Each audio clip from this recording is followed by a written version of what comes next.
93 jours de cavale plus tard, Redouane Faïd a donc été arrêté. Le braqueur multirécidiviste qui s'était évadé en hélicoptère de sa prison de Réau en Seine-et-Marne a été interpellé vers 4 h du matin dans l'Oise, Marion Dubreuil. Oui, il était apparemment hébergé par un proche dans un appartement, d'après une source proche de l'enquête, dans le quartier du Moulin, à l'est de Creil.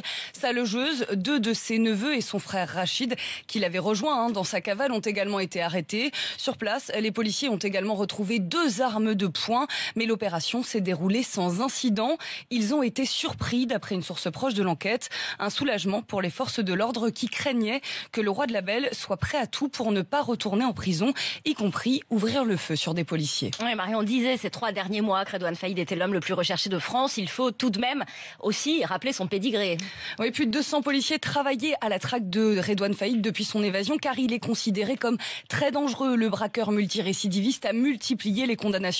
La première en 1999 à 10 ans de prison. À sa sortie, Redouane Faïd fait le tour des plateaux pour la promotion de son autobiographie sur sa rédemption, une accalmie de courte durée. Il est soupçonné d'être le cerveau d'un braquage qui a mal tourné en 2010. Après une course-poursuite engagée avec les forces de l'ordre, une fusillade avait coûté la vie à une policière municipale, Aurélie Fouquet, 26 ans. Redouane Faïd a d'ailleurs été condamné en appel en avril dernier à 25 ans de prison pour le meurtre de la policière. Marion Dubreuil du service police-justice de RMC.